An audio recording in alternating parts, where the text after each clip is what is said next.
mon espérance de vie et la patience de ma maman. Il me reste quelques nuits pour butiner l'Amazone. 1, 2, 3, do, ré, mi, femme.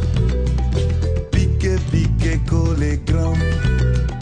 1, 2, 3, do, ré, mi, fa. Tout comme les autres femmes du monde, la femme burkinabé est prédisposée à un certain nombre de maladies propres à sa morphologie et à son genre. Le cancer du col de l'utérus, le cancer de la vulve, les fistules et les fibromes sont entre autres les maladies spécifiques aux femmes. Intéressons-nous au cas du léomyome communément appelé fibrome utérin ou fibromyome utérin qui affecte à foison les femmes, notamment celles de race noire entre 30 et 50 ans. Pour planter le décor, nous avons interrogé quelques femmes sur ce qu'elles savent de cette affection. Fibrome, là, moi j'entends parler, mais je sais que c'est une maladie qui est maladie des femmes, quoi. Donc, qui se trouve au niveau du ventre. Souvent, pour avoir des enfants, ils ont dit que s'il y a fibrome, on ne peut pas avoir. Donc, c'est à partir de là seulement que moi je comprends, sinon je ne vois pas. Oui, j'attends. Bon, en fait, moi-même je n'ai pas eu, mais j'entends les gens parler de ça. Bon, c'est une maladie des femmes qui est dans le ventre là, qui est dans le ventre des femmes là. Donc il faut enlever tout ça là. Ça a des conséquences, tout ça. J'entends parler de maladie fibrome, mais je ne connais pas quelque chose en plus. Non. Non, je ne connais pas le fibrome. Je ne sais même pas c'est quelle maladie. Non, moi j'entends le nom, mais je ne connais pas exactement ce que c'est. Le fibrome, oui, je l'entends parler. Ouais. En tout cas, c'est une maladie vraiment qui fatigue les femmes. Ouais. Il paraît que ça empêche même l'accouchement. Donc, quand il y a ça, vraiment, ça fait comme si tu es enceinte. Donc, ça bouge comme de la manière dont la femme enceinte et puis l'enfant bouge. Et puis, vraiment, c'est pas une bonne maladie. Non, j'entends parler seulement. Sinon, je ne sais pas.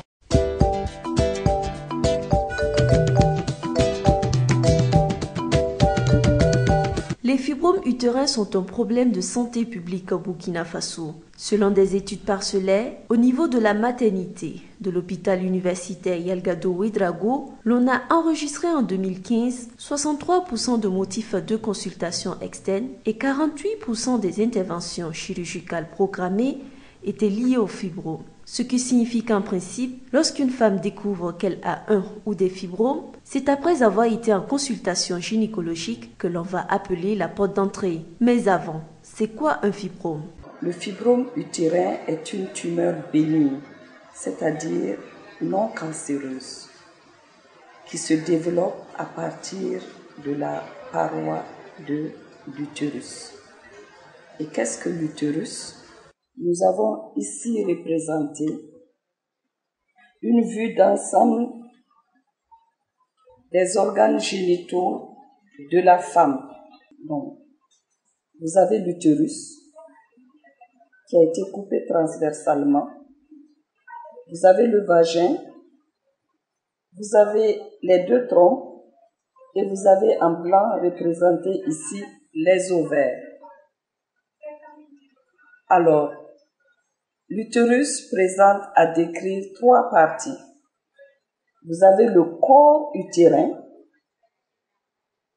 vous avez la partie la plus basse qui est le col de l'utérus et vous avez cette partie intermédiaire qui est lisse de l'utérus.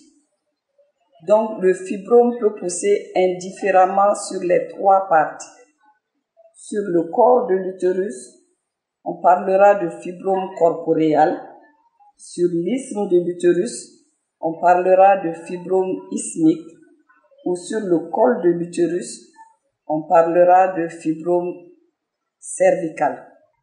Mais il faut savoir que l'utérus, la paroi de l'utérus présente trois parties. Il y a la partie externe, qu'on appelle la séreuse. Donc le fibrome peut pousser sur cette partie externe vers l'extérieur et on parle de fibrome sous-séreux. Il y a le muscle de l'utérus. Donc, le fibrome peut pousser dans le muscle. On parlera alors de fibrome interstitiel. Comme le fibrome peut pousser dans la cavité même de l'utérus, on parlera de fibrome sous-muqueux. Et en général, les fibromes sous-muqueux sont les fibromes qui saignent le plus et qui ont une grande part de responsabilité dans l'infertilité. Toutefois, les fibromes peuvent causer une variété de symptômes selon leur taille, leur emplacement dans l'utérus et la façon dont ils sont proches des organes pelviens adjacents. Et c'est lors de la consultation externe que le gynécologue va rechercher ces différents signes. Le fibrome chez la femme peut entraîner des saignements abondants, soit au cours des règles, soit même en dehors des règles. La femme saigne alors qu'elle n'est pas à la période de ses règles. Ces saignements peuvent être si abondants qu'ils peuvent contenir de gros cailloux et entraîner même des vertiges, voire même une anémie grave. Le fibrome aussi peut entraîner des douleurs, soit des douleurs dans tout le ventre, soit des douleurs dans le bas-ventre. Le fibrome peut également occasionner des pertes vaginales malodorantes. Le fibrome aussi, lorsqu'il grossit, peut comprimer certains organes. Il peut comprimer la vessie, entraînant des difficultés pour uriner ou des envies d'uriner fréquentes, mais de petites quantités d'urine, ou alors l'impossibilité totale d'uriner, qu'on appelle la rétention aiguë d'urine. Le fibrome aussi peut comprimer les vaisseaux, entraînant la formation de caillots dans les vaisseaux, notamment les vaisseaux des membres inférieurs, qu'on appelle les thrombophlébites. Et ces caillots sont très dangereux parce que ces caillots peuvent migrer après vers le cœur et entraîner une embolie cardiaque qui est mortelle. Le fibrome peut entraîner une diminution de la fertilité, voire même être cause de stérilité chez nombre de femmes. Le fibrome également, au cours de la grossesse, peut occasionner des fausses couches ou des accouchements prématurés ou une grossesse extra-utérine. De nombreux symptômes certes, mais qu'est-ce qui occasionne la survenue des fibromes utérins? Quelles en sont les causes? Sont-ils dus à une mauvaise alimentation ou à un manque d'hygiène? Une connaissance sur les facteurs causaux permettrait peut-être aux jeunes filles et aux femmes d'éviter ce mal. Alors, qu'est-ce qui occasionne les fibromes utérins? Il y a un facteur hormonal, c'est-à-dire les ovaires de la femme en âge de procréer produisent deux hormones, les estrogènes et la progestérone. Et il est établi que les fibromes surviennent chez les femmes qui sécrètent trop d'estrogènes. Ça, c'est prouvé. Si bien que, quand on les opère et qu'on enlève le fibrome et qu'on laisse l'utérus, les mêmes causes produisant les mêmes effets, au bout de 2-3 ans, elles reviennent encore, le fibrome a encore récidivé. Et ça, il faut expliquer aux patients. Alors, si elles n'ont plus de désir d'enfant, l'idéal serait d'enlever l'utérus. La paroi de l'utérus a des récepteurs d'œstrogènes. Et chez les femmes qui produisent trop d'œstrogènes, cette paroi va se mettre à fabriquer des fibromes. Et comme c'est le terrain même hormonal de la femme qui est comme ça va récidiver. C'est pourquoi quand les fibromes sont petits ou ne sont pas gênants, il est préconisé de ne pas les opérer. Sinon, vous allez vous retrouver avant la ménopause à 5 ou 6 interventions. En dehors du facteur hormonal, il y a le facteur familial. Alors, une femme qui a fait des fibromes, sa fille a 2 fois plus de chances que les autres filles de faire des fibromes. Il y a ce facteur familial. Il y a un facteur génétique. Il y a un facteur racial. Il est prouvé que les femmes de race noire font 4 fois plus de fibromes que les femmes de race blanche. Et d'énormes fibromes. C'est dans nos contextes qu'on voit des fibromes de 4-5 kilos. Alors qu'en Europe, vous ne verrez pas des fibromes de cette taille. Peut-être qu'il y a aussi la prise en charge, le diagnostic et la prise en charge précoce qui influent. Il y a aussi comme facteur favorisant et les jeunes filles qui voient leur première règle avant 12 ans. C'est un facteur prédisposant aux fibromes. Ou les femmes qui font leur ménopause tardivement. Ça, c'est un facteur qui favorise la survenue des fibromes. Il y a la nulliparité. Ça dit celles qui n'ont jamais accouché. La nature a horreur du vide. Il est prouvé que la nulliparité, on voit que de plus en plus, avec le contexte économique, le contexte social, le contexte de l'emploi, les filles se marient de plus en plus tardivement, donc font leur grossesse de plus en plus tardive, et ça c'est un facteur favorisant de survenue des fibromes utérins. Après l'étape de la consultation, prescription du gynécologue à main, la patiente ira ensuite faire une échographie qui situera la zone exacte où se logent le ou les fibromes et comment ils se comportent. L'échographie donnera également la dimension des fibromes. L'échographie aussi va permettre de dire quel est le nombre des fibromes, le nombre, la taille et la situation.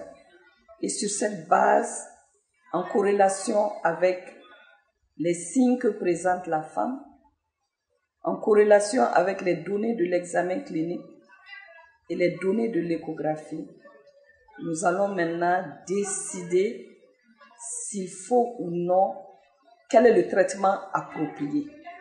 Parce que dans certains cas, on peut donner un traitement hormonal qui va arrêter les saignements. On peut donner des antalgiques pour soulager la douleur. Mais dans certains cas, il faudra passer à l'acte chirurgical. Il faut dire que l'intervention sur le fibrome est une intervention qui saigne beaucoup. Et il faut prévoir du sang en salle opératoire. Et surtout, il faut faire un bon counseling avec la femme. Parce qu'il y a des fibromes, selon le nombre. On peut enlever le fibrome et laisser l'utérus, mais il y a des cas où il est impossible d'extraire les fibromes sans extraire tout l'utérus. Simplement parce qu'ils sont nombreux. Et quand on enlève un fibrome, plus on enlève de fibromes, après l'utérus devient comme une passoire. Le risque, c'est quoi? C'est qu'après l'intervention, l'utérus ne se rétracte pas et que la femme vous fasse une hémorragie grave et qu'elle décède en post-opératoire immédiat dans son lit. En attente d'être opérée par une équipe étrangère venue pour la cause, quelques patientes n'ont pas manqué de partager leurs préoccupations en gardant l'anonymat. J'ai 36 ans et je souffre des fibromes. Cela a commencé par des règles douloureuses et je prenais des médicaments comme paracétamol. Je faisais de l'automédication, mais j'avais toujours mal. Les fibromes font que tu saignes abondamment et ça vient avec des caillots de sang. Ça fait énormément souffrir.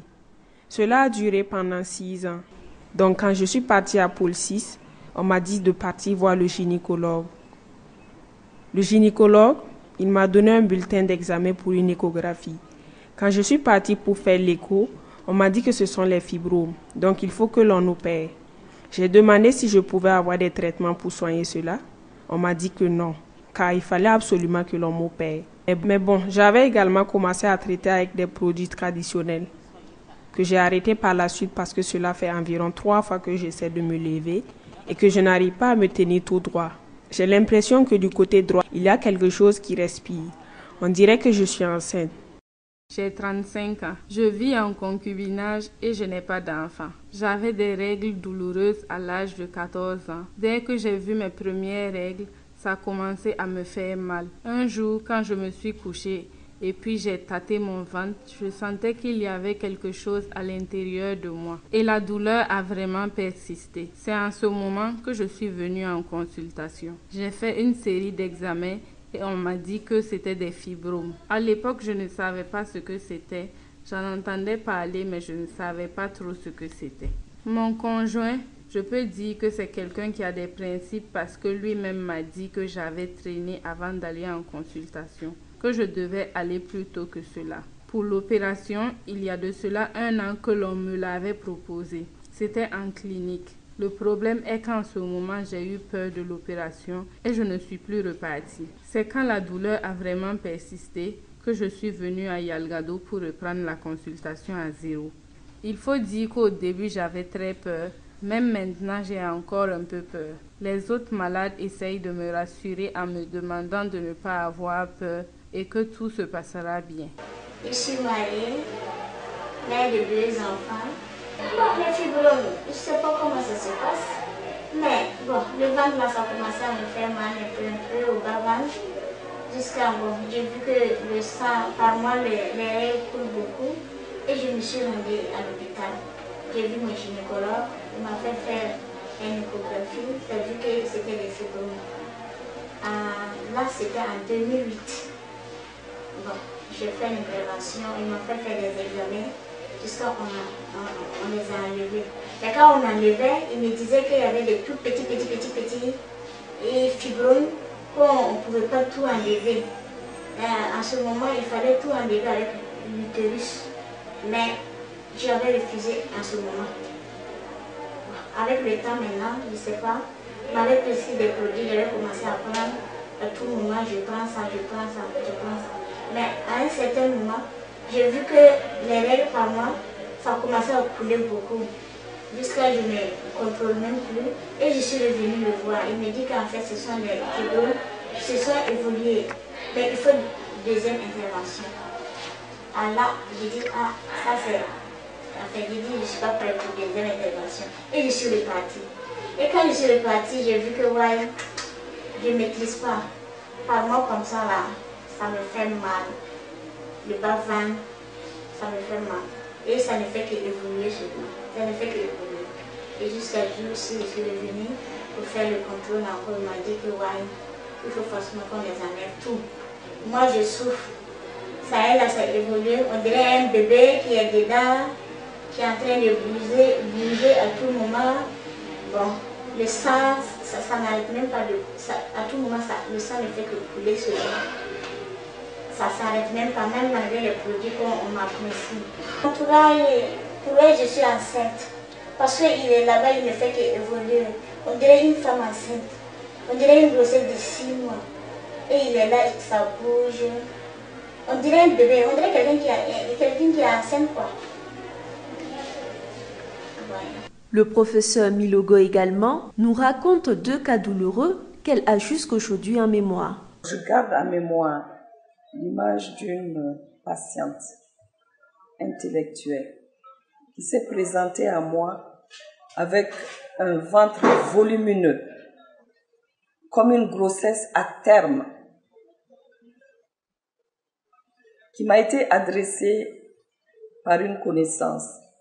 Lorsque je l'ai examinée, il s'agissait d'un énorme fibrome. Mais cette patiente n'a jamais eu d'enfant. Elle est mariée. Et après avoir fait une IRM, il s'est avéré qu'il fallait enlever tout l'utérus, ce qu'on appelle une hystérectomie. Cette patiente avait fait le tour de pratiquement tous les gynécologues de la ville de Ouaga. Et tous les gynécologues lui ont tenu le même propos. La sanction chirurgicale était d'enlever tout l'utérus. Mais la patiente a refusé. Et jusqu'à nos jours, cette patiente traîne ce gros ventre avec cette anémie, avec ces saignements abondants. Elle a refusé catégoriquement cette intervention. Ses collègues même la croient enceinte.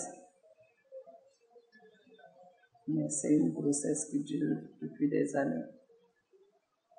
Et cette femme est dans une misère morale une misère psychologique qui me touche énormément. Nous avons également eu le cas de la sœur d'un confrère qui avait un énorme fibrome également, avec beaucoup de tares associées. Elle était hypertendue, elle était diabétique, elle était obèse. On n'a pas pu avoir son poids exact puisque ma balance s'arrête à 140 kilos. Elle avait plus de 140 kilos, elle a bloqué la balance. Toutes ces tares associées, on a opté pour un traitement médical. Malheureusement, la patiente est allée voir dans une clinique privée un jeune confrère qui a eu l'audace de l'opérer et elle est décédée. Post-opératoire immédiat. L'opération chirurgicale est sans doute le moment le plus attendu et le plus redouté. Toutes ces patientes, qui soient par ignorance ou par manque de prise en charge précoce, se retrouvent sur la table d'opération en attente d'être délivrées de ces fibromes.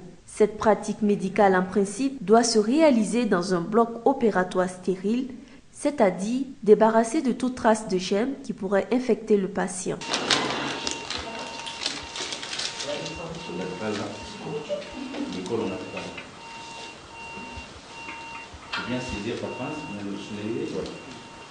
En image pour vous des fibromes retirés.